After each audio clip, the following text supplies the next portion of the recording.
감사하신 주님, 사도 바울은 하나님을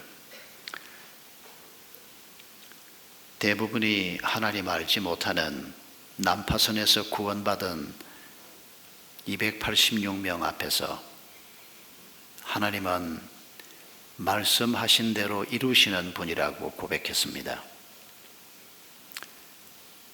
바울의 이 고백을 들으면서 내게 하나님은 어떤 분이신가 질문해 보지 않을 수가 없습니다. 아버지 하나님, 내게도 하나님은 말씀하시고 내게도 말씀하신 하나님은 그 말씀대로 이루시는 분이심을 믿습니다. 하나님이 우리에게 주시는 말씀이 무엇인지를 날마다 깨닫게 해 주시옵소서. 그리고 하나님이 이루시고자 하는 그 일이 무엇인지 날마다 그 일이 이루어지는 꿈과 비전을 가지고 우리의 길을 걸어가게 해 주시옵소서. 감사하오며 예수님의 이름으로 기도하옵나이다.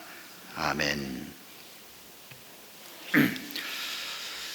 여러분, 비그리스도인들이, 우리의 이웃들이 우리에게 당신에게 하나님은 어떤 분입니까? 그렇게 물으면 지금 이 순간 여러분은 뭐라고 표현하고 싶습니까? 아마 어제 물었으면 다르고 한 달 전에 물었으면 다르고 우리의 상황이나 우리가 하나님에 대해서 느끼고 있는 느낌에 따라서 표현은 조금씩 달라질 수 있을 것입니다. 저는 언젠가부터 지금까지 그런 질문을 받는 자리나 혹은 그런 답을 해야 될 강의나 어떤 기회에 나를 섬세하게 인도하시는 하나님, 이런 표현이 멈추어지지가 않습니다. 그 표현보다 더 적당한 표현을 찾을 수가 없습니다. 그래서 계속해서 요즘 그런 고백을 많이 하는데, 사도 바울은 우리가 오늘 읽은 본문에 보면 아직도 배 위에 있습니다. 아직 구원은 이루어지지 않았습니다. 유라굴로 광풍을 만나서 14일 동안 엄청난 고통을 당하고 가지고 있던 음식, 짐 전부 다 바닷속으로 다 집어 던졌습니다. 광풍은 멈추었지만은 아직도 과연 살아남을 수 있을지 두려워하고 있는 그 배에 함께 탔던 사람들 앞에서, 그들 대부분은 하나님 알지 못하는 사람들입니다. 누가와 아리스다고 바울 세 사람은 확실한 하나님의 백성입니다. 나머지 사람들 중에서 혹 한두 사람 그리스도인이 있었는지 없었는지 모르지만은 거의 없는, 그리고 이제 죽을 고비를 넘기고 과연 우리가 살아남을 수 있을까? 배도 고프고 몸은 지쳐있고 엉망진창인 상태에 있는 그들 앞에서 바울이 하나님을 소개합니다. 그 소개하는 표현이 뭔고 하니까 안심하라고 얘기하면서 하나님이 내게 우리 모두의 생명이 잘 보존될 것이라고 말씀하셨다, 이렇게 소개하면서 나는 하나님이 내게 말씀하신 그대로 이루시는 분이신 것을 나는 믿는다. 여러분, 바울이 이렇게 얘기했습니다. 여러분, 우리가 그 배에 있었다고 한번 생각해 보십시오. 내가 그때 예수 믿기 전이라고 한번 생각해 보십시오. 그 무서운 풍랑을 넘어서서 아직도 죽을지 살지 모르는 상황인데 늑수구레한 영감님 한 분이 나타나서 뭐 백부장도 아니고 선장도 아니고 선주도 아니고 부자도 아니고 이 양반이 나타나서 하나님 얘기를 하면서 우리의 생명을 하나님께서 구원하실 것입니다. 하나님이 말씀하셨습니다. 그리고 내가 아는 하나님은 그분이 말씀하신 대로 이루시는 분입니다. 여러분, 우리가 그런 말을 들었으면 좀 위로가 되겠습니까? 위로가 돼야 하는데 많은 사람들이 그 위로를 받아들이지를 못합니다. 참 좋은 말이다, 참 고마운 말이다, 그렇게 생각을 하면서도 뭐 어쩌다가 풍랑이 멈춘 거지, 뭐 어쩌다가 그런 일이 생긴 거지, 그게 꼭 하나님이 한 거겠어? 아무리 그래도 먹고 살려고 하면 돈이 있어야지. 여러분, 우리가 이런 일상생활 속에 묶여서 하나님이 자기들 눈앞에서 이런 엄청난 일을 지금 이루고 있고 그걸 전하는 바울이라는 사람이 있는데도 불구하고 이들 중에 어떤 분은 이 정언을 받고 하나님의 백성이 된 사람도 소수 있었을 것이고 아마 더 많은 사람들은 자기가 살던 삶을 그대로 살았을 것으로 짐작이 됩니다. 여러분, 우리는 다행히 지금 난파선에 앉아서 이 말씀을 듣지 않고 있습니다. 그래도 우리가 믿음의 고백이 있고 또 혹 아직 믿음이 없더라도 적어도 구도자적인 마음을 가지고 지금 예배당에 앉아서 우리가 바울의 이 간증을 듣고 있습니다. 우리가 훨씬 복된 사람들입니다. 우리가 이 말씀을 우리 마음속 깊이 새긴다면 우리는 지금보다 더 복된 삶을 살 수 있을 것입니다. 여러분, 바울이 고백한 하나님은 내게 말씀하신 그대로 이루시는 분이다. 여러분, 바울에게 하나님이 뭘 말씀하셨습니까? 그동안 바울이 받았던 말씀을 간단하게 몇 가지만 떠올려 보십시다. 이미 제가 언급해 드렸습니다만 하나님은 너희들이 다 구원받을 것이다 라고 말씀한 대로 사실 그때 이후에도 이 사람들이 죽음을 당할 수도 있는 몇 가지 상황을 하나님이 보여주셨습니다. 특히 죄수들 경우에 저 사람들이 도망칠지 모르니까 차라리 죽이는 게 낫다. 로마 군인들 중에서 그런 생각을 가진 사람이 있었습니다. 충분히 일리가 있는 생각입니다. 저 독한, 저 고약한 인간들이 그냥 나가버리면 양민들에게 해를 끼치는 일이 생길 텐데 차라리 여기서 다 죽여버리는 게 낫다. 그러나 율리오가 바울을 살리기 위해서 그걸 막습니다. 사실은 그건 하나님께서 행하신 일입니다. 하나님이 말씀하신 그대로 이 사람들 286명 모두가 무사하게 로마에 도착했다고 사도행전 28장에서 얘기하고 있습니다. 사도행전 27장 24절에서 하나님이 바울을 이전에 여러 차례 로마에 가야 한다고 말씀하셨는데 말씀하신 그대로 바울이 로마에 도착했습니다. 23장 11절에서 밤에 주께서 바울 곁에 서서 말씀하시기를 담대하라. 네가 예루살렘에서 나의 일을 증거한 것 같이 로마에서도 증거해야 하리라. 사도행전 25장 12절에서 네가 가이사에게 갈 것이라. 사도행전 26장 15절 16절에서 바울이 아그리빠 왕 앞에서 간증하면서 하나님이 나를 로마로 보내셔서 그분의 증인으로 삼으려고 합니다. 자기 입으로 하나님이 하신 얘기를 되풀이하는 장면도 나옵니다. 28장 14절에 마침내 바울이 로마에 도착했다고 기록하고 있습니다. 사도행전 27장 26절을 보면 하나님이 말씀하신 대로, 여러분 안심하십시오. 하나님은 내게 말씀하신 대로 이루시는 분입니다. 우리가 이제 곧 한 섬에 걸리게 될 것입니다. 아직은 바다 가운데 있는데 육지를 찾아야 될 거 아닙니까? 육지로 들어가야 먹을 것도 있고 쉴 장소도 있지 않겠습니까? 그래서 바울이 하나님 말씀 주신 말씀대로 우리가 이제 곧 한 섬에 들어가게 될 것입니다. 그렇게 하나님의 말씀을 전했는데 하나님의 말씀대로 그들이 멜리데 섬으로 무사히 들어가게 됩니다. 하나님이 말씀하신 대로 바울을 하나님은 이방인의 사도로 지난 수십 년간 쓰셨고 그리고 마침내 로마까지 가서 로마에서도 이방인을 섬기는 일을 위해서 말씀하신 대로 사용하셨습니다. 여러분, 바울 한 사람이 그동안 하나님이 주신 말씀을 붙들고 그 길을 걸어가고 있는 모습을 지금 이렇게 보여주고 있습니다. 내게는 하나님이 어떻게 말씀하고 있습니까? 우리에게 하나님이 말씀하신 것은 무엇입니까? 여러분, 우리가 잘 기억해야 할 것은 구약 성경과 신약 성경이 1600여 년 동안에 기록이 됐습니다.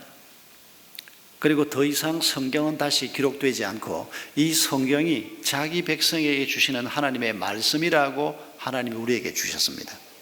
지난 1900년 동안 성경은 다시 기록되지 않았습니다. 그러나 이 66권의 성경 안에 자기 백성에게 주시는 하나님의 말씀이 담겨져 있습니다. 그래서 우리가 하나님이 내게 뭐라고 말씀하시는가 하는 것을 첫 번째는 기록된 성경 말씀을 통해서 얻는 것이 아주 중요합니다.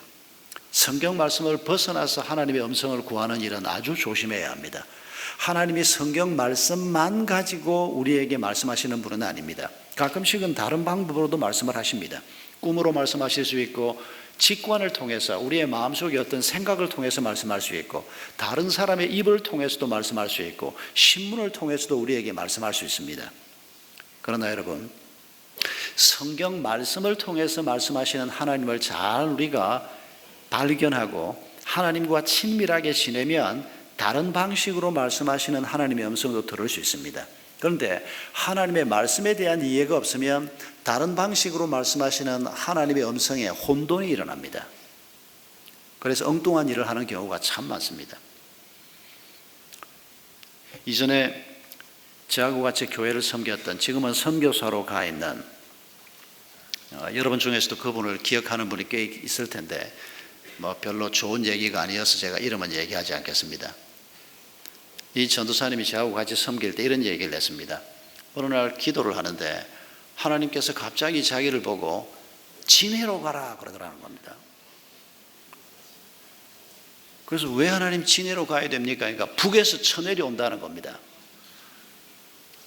그래서 자기가 어떻게 해야 될까? 그때 이분이 20대였는데 어떻게 해야 될까 생각하다가 너무 그 음성이 분명해서 진해로 갔답니다. 서울 사람인데 진해가 남쪽 끝 아닙니까? 왜 하필 또 하나님은 진해라고 그랬는지, 저하고 같이 있었기 때문에 제 고향 진해가 그 사람에게 나온 게 아니고 그 얘기는 저를 만나기 몇 년 전 얘기였습니다. 진해에 가서 맨날 뉴스를 봤답니다. 혹시 북에서 쳐내려오나? 아무 일도 없었습니다. 그래서 한 일주일 있다가 돈 떨어져서 다시 서울 올라왔다는 겁니다. 조심해야 합니다. 혹시 하나님께서 여러분에게도 어디로 가라, 최근에도 여러분 그런 일이 있었지 않습니까? 전쟁이 난다. 그래서 어떤 여전도사님이 다니면서 설교를 해서 꽤 많은 사람들이 해외로 탈출을 했습니다. 전쟁 난다고. 여러분, 하나님의 음성을 듣는 일이 그렇게 간단치는 않습니다. 그러나 들을 수 있습니다. 우리에게 말씀하시는 성경 말씀이 있기 때문입니다. 그리고 우리의 상황을 향해서 하나님이 말씀하는 것도 우리가 말씀에 친숙한 자가 되고, 성경을 기록한 분이 성령님입니다. 그리고 우리가 예수님을 주로 고백할 때 우리 마음속에 성령님이 거하시게 됩니다. 우리가 이 성령님과 친밀하게 되면 다른 방식으로 말씀하시는 하나님의 음성에도 우리가 분별력을 가질 수가 있습니다. 그래서 영적인 민감도가 떨어지지 않도록 하는 것이 중요합니다.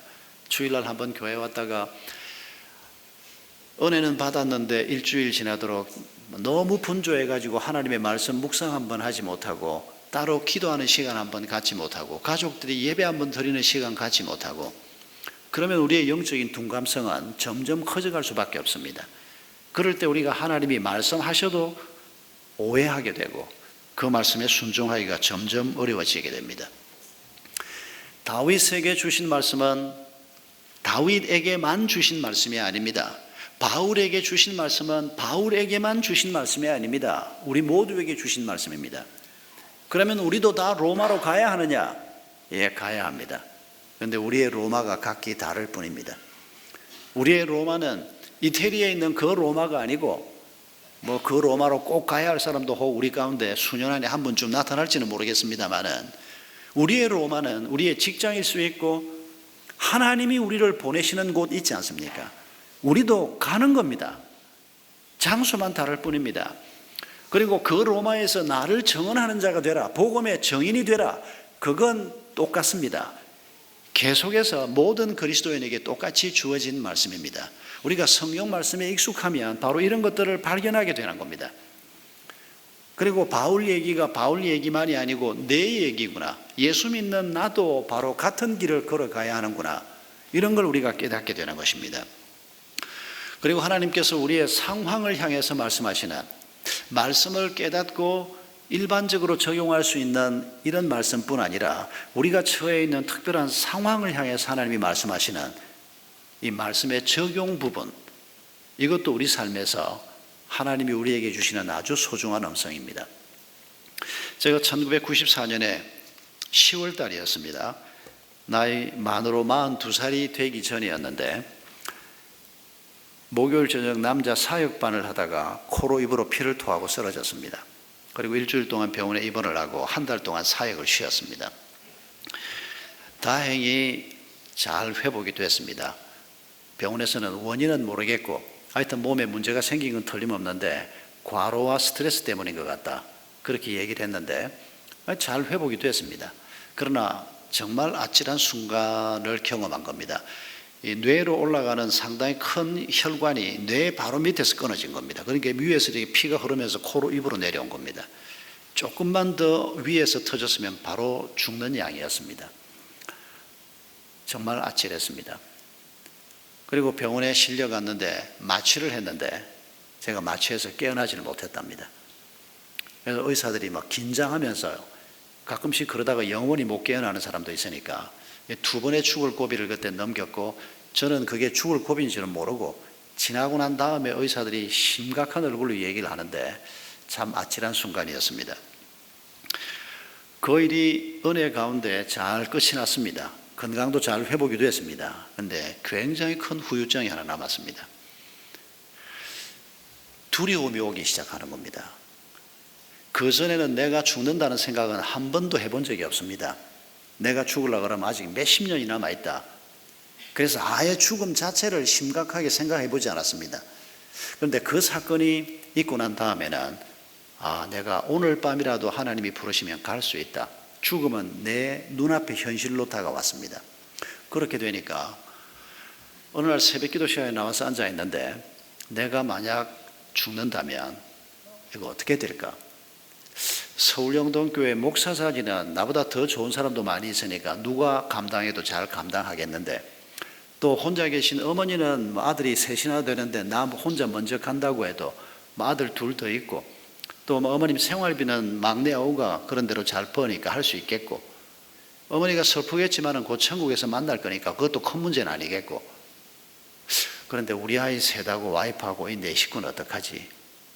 단돈 한 푼도 저축해 놓은 거고 오히려 교회 헌금 빚만 잔뜩 있고 부모한테 물려받을 재산도 단 한 푼도 없고 이런 걱정이 되기 시작하는데, 교인들이 그런 걱정한다고 상담하면 기도해주고 믿음으로 이랬는데 제 문제가 되니까 한 달이 지나도록 그 두려움에서 벗어나지지가 않는 겁니다. 저는 제가 꽤 믿음 있는 사람이라고 생각을 했습니다. 그런데 그 한 달 동안에 하나님이 저를 꼭 발로 밟는 것 같은 느낌이었습니다. 네가 얼마나 보잘것없고 얼마나 믿음 없는 자인지. 그런데 없어지지가 않는 겁니다. 두려워하지 말라 귀절만 찾아서 수십 구절을 읽어도 그 두려움이 없어지지 않고, 하나님이 축복하겠다는 귀절을 하루 종일 찾아서 읽어도 없어지지 않고, 이 두려움이 눈만 뜨면 마음속에 꽉 차 있고 하루 종일 마찬가지고 설교 준비도 잘 못하겠고 견딜 수가 없는 겁니다. 한 달쯤 지난 후에 양지에서 목회자 친구 부부들 한 20여 명이 수련회를 하게 되어 있습니다. 그 가까운 친구들이 1년에 여름에 한 번, 겨울에 한 번 이렇게 수련회를 하는데 작은 수련회였습니다. 우리끼리 함께 모여서 말씀 나누고 기도하고 이런 거였는데 제가 그때 그 모임의 총무였습니다. 그래서 월요일 날 점심을 먹고 오후 한 3시쯤에 양지 리조트에서 룸을 하나 빌려서 모였는데, 개회 예배 20분, 설교 10분, 제가 사회, 설교하는 회장 목사님에게 제가 목사님 10분만 설교하세요. 이 설교 한 30분 해버리면 뒤 시간들이 문제가 생깁니다. 꼭 10분만 하세요. 찬송 하나, 설교 10분, 그리고 오리엔테이션 20분 만에 딱 끝내고 이제 아주 쌈박하게 이제 다음 프로그램에 들어가야 되고, 제가 진행 책임자니까 10분만 할게. 그리고 선배 목사님이 그날 다녔었습니다. 제가 맨 앞에 앉아 있습니다. 제 뒤로 이제 제 아내와 우리 친구 부부들이 한 20여 명 앉아 있었습니다. 그런데 목사님이 설교를 10분 설교를 하는데 뭐라고 시작하는 거 하니까 천지를 지으신 하나님께서 라고 말을 하는데, 그 음성을 딱 듣는 순간에 제게서 오열이 터져 나왔습니다. 그렇지, 하나님이 천지를 지으셨고 하나님이 지금도 모든 것을 운행하고 계시고 내 머리카락도 하나님이 세셨다고 했는데 내가 지금 한 달이 넘도록 이거 무슨 짓을 하고 있는 건가? 이거 내가 어쩌면 내가 이럴 수가 있는가? 하나님 앞에 너무 죄송하고 너무 민망하고 설교 시작을 했는데 그 뒤는 내용이 뭔지도 모르겠습니다. 그냥 천지를 지으신 하나님께서라고 하는데 제가 그냥 울기 시작했는데 그 선배는 자기 설교에 은혜 받는다고 엄청 좋아했습니다. 정말 은혜를 받긴 받았는데 설교에 은혜 받은 게 아니라 그 한마디에 도전이 돼서 한 10분을 울고 있는데 목사님 설교가 끝나고 이분이 축도를 하고 예배가 끝이 났습니다. 20분 예배가 정확하게 끝이 났습니다. 제 마음속에 한 달 동안 머리끝부터 발끝까지 가득했던 염려의 바이러스가 깨끗이 없어졌습니다. 정말 경이로운 기적을 경험하는 느낌이었습니다. 말씀의 능력이 이런 것이구나 하는 것을 그날 새롭게 깨달았습니다.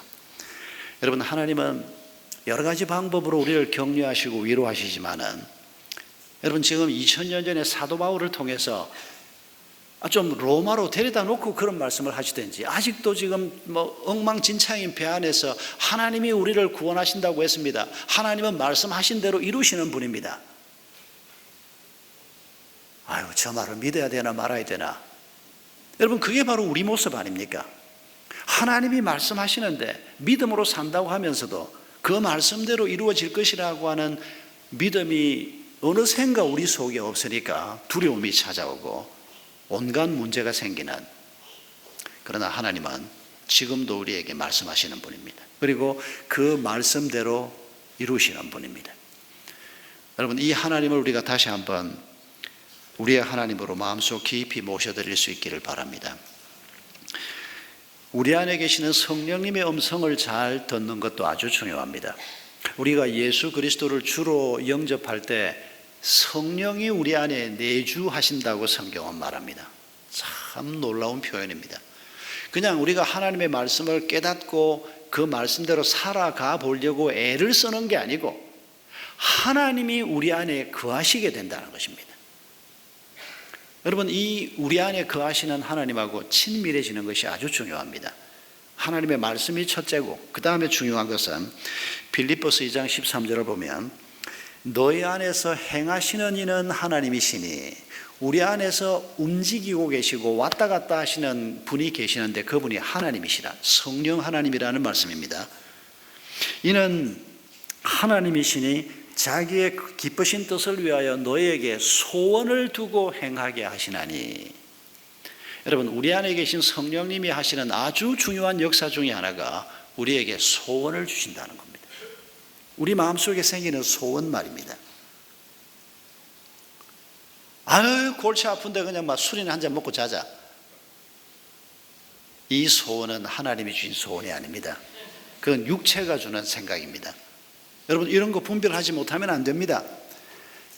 육체의 소욕이 성령의 소욕과 항상 충돌하게 되어 있는데 우리가 육체가 원하는 대로, 내 자신이 그냥 원하는 대로 하나님하고는 상관없이 자꾸 따라가면 결국 둔감해지게 되고 하나님이 내게 뭘 행하시려고 하는지 전혀 알지 못하면서 교회 다니는 연수는 점점 길어져서 뭘 아는 사람처럼 자꾸 엉뚱한 소리 하는 이런 유의 사람이 되어서는 안 된다는 것입니다. 여러분, 우리 마음을 늘 들여다보면서 말씀을 묵상하고 기도하고 예배하고 목장 모임과 여러 가지 내 환경 속에서 우리 속에 하나님이 주시는 소원을 잘 관찰할 필요가 있습니다. 이게 하나님이 지금 내게 이런 소원을 주시는구나. 그 소원을 따라 가보시기 바랍니다. 놀라운 일을 경험하게 될 것입니다. 기독교 학교에 대해서 저도 생각도 하지 않았습니다. 그런데 20여 년 전부터 하나님께서 자꾸 그 생각을 불어넣으시는 겁니다. 다른 얘기는 들어도 그냥 잊어버리기도 하고 지나가는데 기독교 학교 얘기는 들으면 그게 못이 박히는 것처럼 가슴에 자꾸 박혀서 남는 겁니다. 북한 얘기를 들으면 그냥 흘러가지가 않는 겁니다. 중국 얘기를 들으면 마음에서 떠나지가 않는 겁니다. 그래서 목회 현장에 나와서 제일 먼저 하나님이 제게 주셨던 일이 북한 사역과 중국 사역이었습니다. 그리고 2005년 무렵부터 이거 회교권들을 도와야 하는데 이분들을 어떻게 도와야 하나. 그러고 있는데 우리 한 선교사가 우즈벡 타시켄트로 들어가기로 했습니다. 의사가 들어가게 됐습니다. 병원을 설립하겠다고 했습니다. 도와달라고 했습니다. 그래서 제가 여러 교회들하고 또 그때 당시 우리 샘물교회에서도 크게 헌금을 해서 타시켄트에 병원을 아주 예쁘고 작은 병원을 하나 세우는 일을 우리가 했습니다. 의사 3명이 파송됐습니다. 그 중에 원장을 맡은 선교사가 우리 샘물교회 파송 선교사였습니다. 하나님께서 이 일을 하게 하시는구나. 그래서 제 마음속에는 이게 분명히 하나님이 주신 무슬림들을 향한 저들을 섬겨야 한다는 하나님의 소원이다. 그건 틀림없었습니다. 그리고 거점이 타시켄트다. 그래서 그 병원을 개원하는 날, 그 병원을 이제 오픈을 하는데 우리끼리 모여서 예배는 드렸지만은 의과대학의 총장도 오고 보건복지부의 장관인지 차관인가 하는 고위 인사도 오고 전부 그 우즈벡 사람들이죠. 거기에서 저를 보고 설교는 못하니까 축사를 하라고. 그래서 그분들 앞에 축사도 하고. 그때 우리 단기팀 20명이 같이 들어갔습니다. 한 주간을 같이 지내고 저는 토요일 날 먼저 돌아오고 그분들은 한 며칠 더 있었는데 금요일 저녁에 제가 마지막 그분들하고 같이 거기에 있을 때 의사 2사람과 간호사 1사람, 3사람이 하나님 앞에 선교사로 헌신을 했습니다. 그분들이 열방친선병원으로 당연히 갈 줄 알았습니다. 왜냐하면 그 병원 개원식 때문에 우리가 단기팀이 왔고 그 병원에서 콜링을 받았고 그리고 그 병원에 사람이 필요하고 그걸 보고 그 다음날 저는 먼저 한국으로 돌아왔습니다. 며칠 후에 이 사람들이 왔습니다. 그리고 얼마간 후에 준비를 했는데 이 3사람이 우즈벡은 1사람도 안 갔습니다. 3사람 다 아프가니스탄으로 들어갔습니다. 그래서 제가 물었습니다. 아니 담임 목사인 나도 지금 우즈벡에 관심을 가지고 타시켄트에 거점 지금 병원을 만들고 사람을 보내고 하려고 하는데 왜 너희들은 거기 가서 콜링을 받아놓고 왜 아프가니스탄이냐? 대답은 간단했습니다. 그 비전 트립 팀 제가 돌아오고 난 다음에 그 팀이 아프가니스탄을 잠깐 다녀왔답니다. 타시켄트하고 아프가니스탄이 거리가 가깝답니다.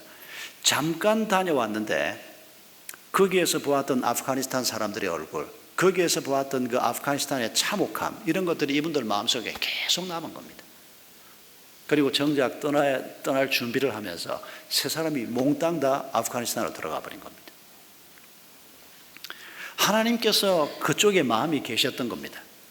저는 그걸 미처 깨닫지 못하고 타시켄트를 놓고 계속 기도하고 있는데 결국 한 몇 년 동안에 아프가니스탄에 우리 샘물교회 파송 선교사가 무려 7명이 들어갔습니다.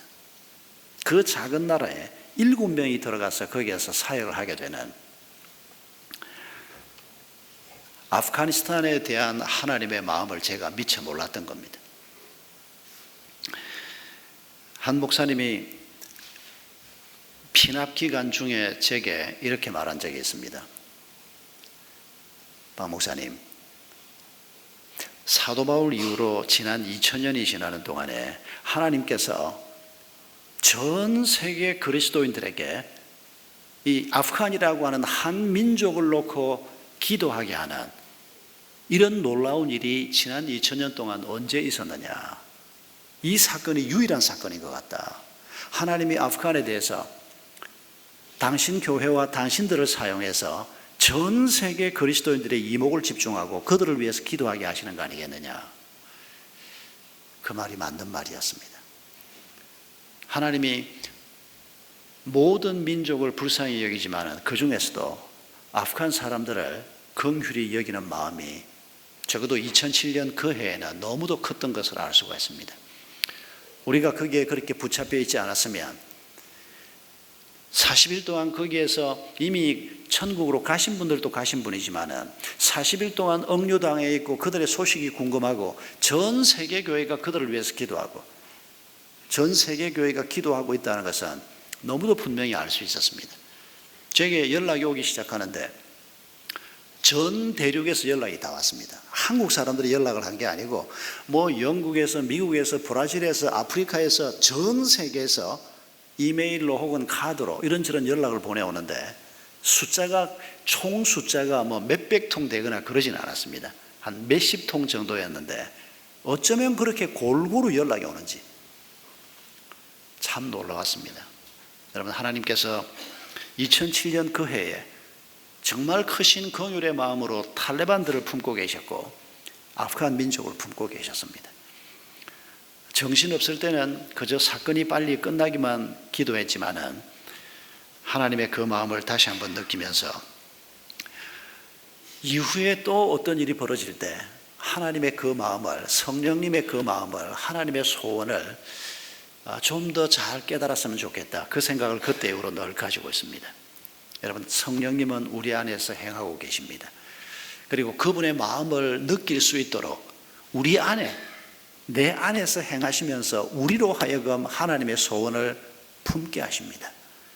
여러분, 우리가 하나님하고 친밀해지면 친밀해질수록 하나님의 소원이 곧 내 소원이 되고 내 소원이 하나님의 소원이 되는 이런 자리로 우리를 지금 인도해 가시려고 하는 것입니다. 우리가 한 가지 더 나누고 싶은 것은 하나님이 우리에게 주시는 말씀 중에 하나님은 우리가 서로 격려자가 되기를 원하신다는 것입니다. 사도 바울이 마침내 로마에 도착했습니다. 사도행전 28장 14절 이하에 보면 형제들이 사도 바울이 도착했다는 소식을 듣고 아비오 광장까지 나오고 어떤 곳까지 나왔다, 이런 기록이 나옵니다. 그곳에서 바울과 로마에 있는 그리스도인들이 만납니다. 처음 만나는 겁니다. 전에부터 깊이 교제하던 분들이 아닙니다. 그런데 거기에서 만났을 때 지금 죄수의 몸으로 지금 14일간의 유라굴로 광풍을 끝내고 멜리데 섬을 거쳐서 이제 조금 정신을 차리고 로마에 도착한 이 사도 바울이 어쨌다고 성경이 기록합니까? 그들을 만나면서 하나님께 감사하고 담대한 마음을 얻으니라. 아니, 바울이 무슨 담대한 마음이 필요합니까? 지금까지 한평생을 살아오면서 이 사람이 보통 담대한 사람이었습니까?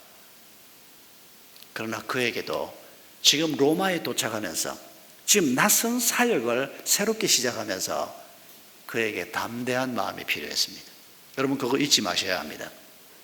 바울이 무슨 담대한 마음이 필요해? 당신은 사람을 너무 모르는 분입니다. 우리 모두에게 늘 상황마다 담대한 마음이 필요하고 하나님의 지혜가 필요합니다. 그런데 그 담대한 마음을 바울이 어떻게 얻었다고요? 처음 만난 그리스도인들이 그를 격려하고 그와 함께 할 때 그들을 통해서 담대한 마음을 얻었다라고 말하고 있는 것을 여러분 잊지 마십시다. 여러분, 부부가 서로에게 돕는 배필이 돼서 믿음으로 살겠다는 담대한 결단을 하는 격려자가 되기를 바랍니다. 힘 빼는 자가 되지 마시고 부모 자식 사이에 정말 하나님 앞에 어떤 일이 있어도 믿음으로 살아야 되겠구나, 부모가 자녀에게 이런 격려자가 되어야 하는 겁니다. 여러분, 하나님께서 바로 그 상황을 지금 우리에게 보여주고 있는 겁니다. 2007년 7월 달에 우리 배형규 목사가 아프간으로 갔고 7월 25일에 우리 배형규 목사가 7월 25일이 생일입니다. 42살 생일날 순교를 당했습니다. 그런데 한 달 전에 6월 달에 배 목사가 중국에 갔습니다. 중국에서 북한 사역을 하고 있던 우리 선교사가 제게 연락을 해왔습니다. 지금 세례를 베풀어야 할 사람이 하나 있는데 박 목사님이 아직 여기를 한번 안 다녀갔으니까 한번 사역지도 둘러보시고 이 사람한테 세례 베푸는 일, 양육하는 일을 좀 해달라고. 그런데 제가 그때 도저히 2, 3일의 일정을 뺄 수가 없었습니다. 그래서 우리 배 목사를 보냈습니다. 가 있는 선교사고 배 목사가 아주 가까운 친구이기도 하고, 배 목사가 가서 또 청년이라고 하니까 그 청년을 양육도 하고 세례도 베풀고 한 며칠 다녀와라. 그래서 아프간 가기 한 달 전에 배 목사가 중국을 갔습니다. 그때 배 목사가 만나서 양육했던 친구가 18살에 인민군에 입대를 해서 12년 동안 군 복무, 의무 복무를 하고 30살에 제대를 했습니다. 12년 동안 이 사람이 한 번도 집에 오지 못했답니다. 12년 만에 집에 왔는데 집에 도착해서 보니까 아버지, 어머니, 형 둘, 매형, 조카들이 전부 굶어 죽어버렸습니다. 남아있는 가족은 형 한 명하고 누나하고만 남아있었습니다. 처참한 상황이었습니다. 이분이 그런 상황에서 먹고 살아야 되니까 2년 전에 중국을 건너왔습니다. 그런데 중국에 왔다가 선교사들을 만나서 복음을 받았습니다. 그리고 이분이 다시 북한으로 갔습니다. 북한에서 지하 교회를 다니면서 살다가 세례를 안 받고 이제 아직은 초신자 입장에서 있다 보니까 내가 좀 더 훈련을 받고 세례를 받아야 되겠다. 그런 마음으로 2007년 6월 달에 다시 나온 겁니다. 그러니까 이 사람이 세례를 받도록 하려고 하니까 중국에 있는 분들에게 세례 달라. 현지인 사역자들이 굉장히 위험하기 때문에 안 하려고 합니다. 그러니까 한국에서 와서 해달라. 우리 배 목사가 이 형제를 만나서 호텔 방에서 함께 지내면서 그 형제가 살아온 얘기를 다 들었습니다. 그리고 같이 교제하고 양육하고 그리고 그에게 세례를 베풀었습니다.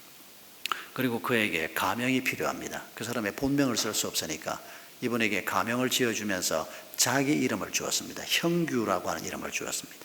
성은 김씨였는데 그 사람 본명은 저도 모릅니다. 김형규라고 하는 이 청년이 30대 청년이 배 목사님을 형님처럼 여기면서 한 며칠을 지내고 그리고 그때 이 사람이 간증했던 그 간증 녹음 테이프를 가지고 왔습니다. 제가 그걸 찾다 못 찾아서 오늘 그냥 나왔는데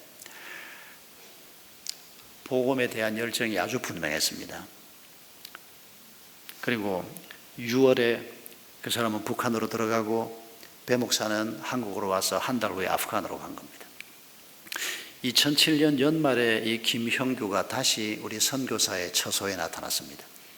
북한에서 지하교회를 도우면서 일을 하다가 너무 힘이 들어가지고 북한 공안의 위협도 너무 크고 그래서 마음속에 이제 북한은 더 이상 이기기가 힘들고 여기 와서 선교사님 도우면서 일을 하겠다 이런 마음을 가지고 왔는데 나와 보니까 배 목사님이 몇 달 전에 순교를 한 겁니다. 그렇게 많이 울더랍니다.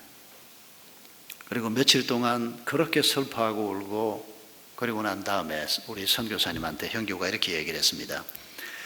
배 목사님은 피도 섞이지 않은 아프간 사람들을 위해서 자기 목숨을 바쳤는데 내가 내 동족인 북한 사람을 위해서 목숨을 바치지 못하겠느냐. 내가 힘들어서 여기 살려고 나왔지만은 다시 북한으로 가겠다고.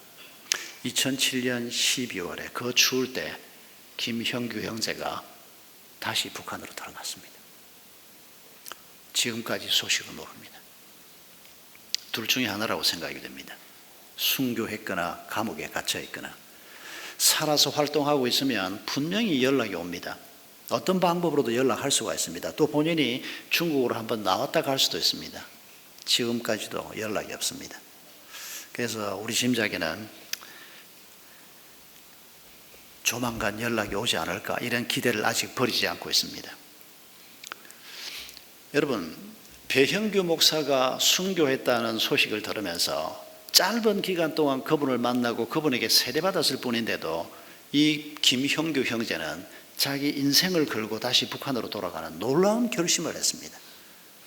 여러분, 이런 일들이 그동안 2000년 교회 역사 속에서 많이 일어났다는 것을 우리가 알고 있습니다. 1866년에 27살의 젊은 청년 토마스 목사가 조선 땅에 와서 피 흘리고 돌아가셨다는 소식이 전해지면서 영국과 호주와 카나다와 미국에 있는 젊은 그리스도인들 사이에 가슴에 불이 붙기 시작했습니다. 조선이라고 하는 땅이 도대체 어떤 땅이길래 하나님께서 토마스를 보냈고 이미 중국에서 아내를 잃었던 이 신혼 부부가 그 남편이 결국 자기 목숨을 또 조선 땅에 가서 하나님 앞에 바치다니 어떻게 이런 일이 있을 수가 있나 불이 붙기 시작했습니다. 그리고 이 서양의 젊은 20대 선교사들이 한국으로 달려오기 시작했습니다. 무려 2,900 수십 명이 한국 땅에 왔습니다. 그 중에 많은 분들이 또 순교하시고 많은 가족들이 이 땅에서 죽었습니다. 여러분, 그들의 헌신과 수고가 어디에서부터 시작됐는가? 한 사람이 순교하는 피 흘림에서 하나님께서 수많은 또 다른 사람들을 불러일으키시는 이런 사역을 그동안 우리가 한국 땅뿐 아니라 많은 곳에서 우리가 목격해 왔습니다. 여러분, 우리가 순교자들의 피를 다시 한번 이렇게 확인하는 것은 하나님께서 생명까지 바쳐가면서 복음의 증인 되게 할 만큼 이 복음이 위대한 복음이라는 것입니다. 이 복음이 사람을 살리는 복음이요, 이 복음이 우리의 가정을 세우는 복음이요, 이 가정이 집안과 나라를 살리는 복음이라는 것입니다. 그래서 우리의 생명이 그들을 위해서 주어져도 조금도 아깝지 않은 복음의 영광을 하나님께서 우리에게 보여주시는 것입니다. 여러분, 하나님께서 부족한 우리를 그리스도인으로 불러주셨습니다. 앞으로 우리가 어떻게 살다 가야 할 것인가? 이 영광스러운 복음의 증인으로 어떻게 살 것인가 하는 것에 대해서는 우리 한 사람 한 사람이 하나님 앞에 기도하면서 인도함을 받읍시다. 우리에게 말씀하실 것입니다. 그리고 말씀하신 그대로 우리 삶에서 이루어지게 하실 것입니다. 2000년 전에 사도 바울을 통해서 하나님의 뜻을 이루셨던 그분이 오늘은 우리를 통해서 그의 뜻을 이루시기를 원하십니다. 우리가 그분 앞에 우리의 마음을 열고 다시 한번 결단하고 순종하는 기도를 올려드리기를 원합니다. 우리 함께 찬송하겠습니다.